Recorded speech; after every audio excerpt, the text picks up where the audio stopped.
Talk about the officiating crews that you go through. Of course, each sport has their own officiating crew.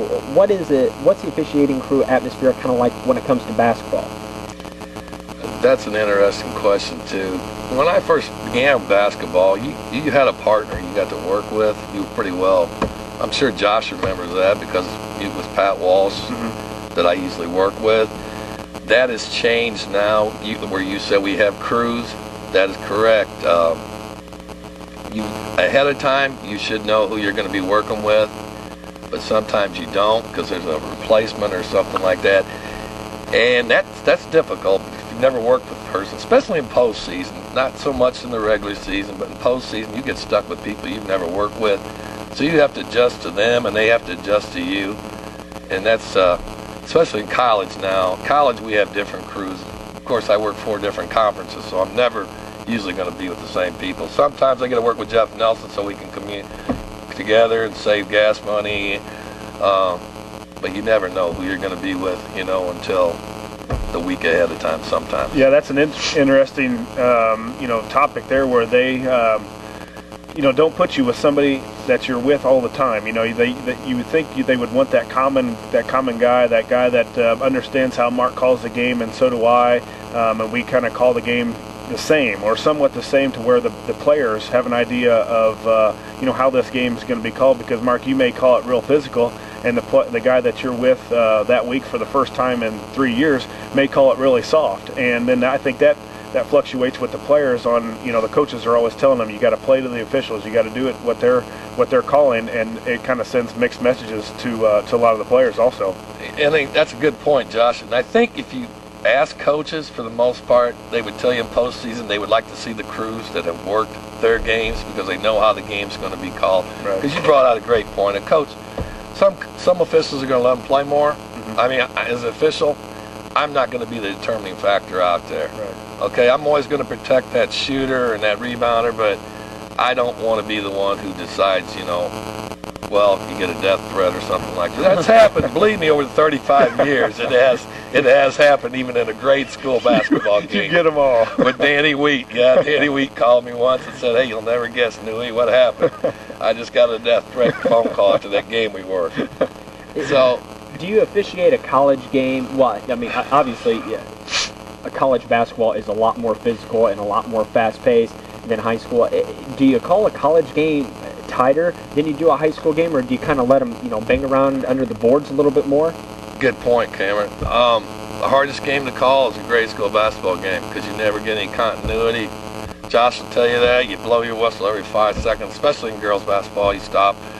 They play hard. They just don't have the basic fundamentals down yet.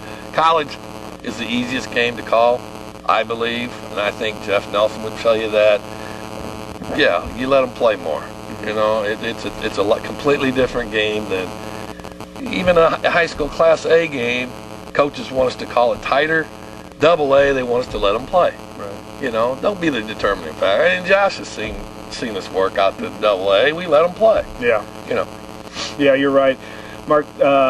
I don't know exactly when this line or thing came into effect, but how hard was it for you you went through where there was no 3-point line when you started, I'm sure, and you moved up into a time and era where the 3-point line came into effect, not only in high school, college, but also it moved into junior high shortly after I got out of junior high. How hard was it for you to adapt to that 3-point line, knowing that I've got to watch the shooter so the shooter doesn't get fouled, but also I've got to watch his toes because he's really close to that 3-point line, and it had to take some good peripherals to watch both. Yeah, very good point, Josh. Especially when the 3-point line came out, we were still doing 2-man basketball. So you actually had to cheat. I mean, we're always told as the lead in a 3-man crew, Cameron will tell you that you don't have anything to do with the shooter out there. Your job is to watch underneath. So when that 3-point line came out, as officials, we liked it because it cleaned up the area, in the lane. There wasn't so much pushing and shoving and grabbing on each other. And it makes the game, you're never out of a game. I'll say that. Of all the games I've worked, you're never out of a game that somebody can pop those threes. Yeah. Is there one game, if there's like, a let's say it's a big game, let's say it's a playoff game or a big tournament game between two rivals, or let's say there is a player who is, supposed to be just lights out and supposed to be a very gifted athlete. Do you find yourself kind of officiating that game a little bit differently? And how does your crew kind of adapt to that? That's a good point too, Cameron, because we always have a pregame. All right, we talk about, this kid's being recruited. Let's not get him cheap fouls. Okay, if let's say he's got 2, and we know that, make sure that third foul is a good hard foul, because he's being watched by colleges, and that's not, we don't want to take him out of the game. You want to give him every opportunity. We're not going that it has. we're going to give him every opportunity to Go stay ahead, in and the we're game. going to talk to the man who was very gracious enough to have us out here today, the general manager of Graue Incorporated, Mr. Chris Graue. Morning, gentlemen. How you doing? Good. Thanks a lot. We got a program that we're participating in this year through. It's kind of a cooperative effort with Chevrolet and our. See the commercials on TV, your local Super Chevy dealers, Yes. which we're a member of that group. We've partnered with them to do a sponsorship and assistance program with local Chevy Youth Baseball. Excellent. And just as timing came this morning, all the equipment's in that we've donated through Chevrolet, but we just got a $500 check that's made out to the Newhouse travel baseball team that's from local Super Chevy dealers in Graue Incorporated. Excellent. And just about a month ago, we got a pretty sizable shipment of equipment, which included equipment bags, water bottles, coaches' clipboards, T-shirts, and buckets. And there's also a pretty sizable fundraiser that the teams are going to be able to participate in, where they'll be able to sell raffle tickets, and all the proceeds from the raffle tickets goes directly to the team or the teams, and then the person has an opportunity to win a new Chevrolet car. Excellent. Great opportunities that you have going on here in the community of Lincoln and Logan County. Also, a beautiful lineup of vehicles that you have out here at the lot today. We just want to thank you for having us out here today and all your continued support that you do for the community. Mr. Graue, we thank you for having us out here today. I'm Cameron Kurtz. He's Josh Komnick. He's Mark Newhouse. Mark, thank you for stopping in today and talking about officiating. It's been a great segment that we have, and I think a lot of the sports fans in Lincoln and Logan County and the surrounding areas, they've got a little bit of a different taste on it, and the take on officiating. Well, thanks. I enjoyed coming out, and I encourage younger guys to at least think about doing something with the community.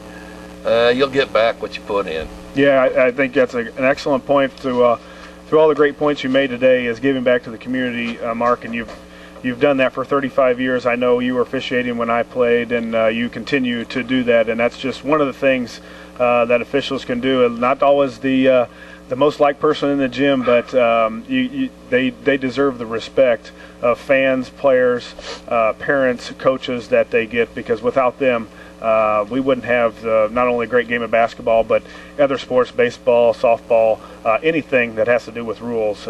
We need all of them. And of course, we thank Graue Incorporated for having us out here this morning. Next week, we'll be live at Lincoln High School for the Lincoln 3-on-3 basketball tournament. Of course, that will be next Saturday. Mark, you'll be out there kind of in charge of all the officials out there. Josh, that's always a favorite of yours. Go ahead, and you got a little something in the paper about registration. Yeah, it's coming up June 5th and 6th at Lincoln Community High School in the gymnasium, open to boys and girls entering 3rd grade to open division. Registration is extended to June 3rd now at 5 p.m. So you can register online at railerbasketball.com, or you can drop off your registration at the school on 1 Tulip Drive out at the high school, or contact that's Coach Al's house. Yeah. Steve Sloan at 217-314-0597, or head basketball coach Neil Alexander, 217-314-9192. We like to see everybody out there. Thanks everybody for the calls and things today. Hopefully we'll have a bunch more, and that'll be a fun time out there. A lot of old Railer basketball players, a lot of current Railer basketball players we're going to get to talk to next week.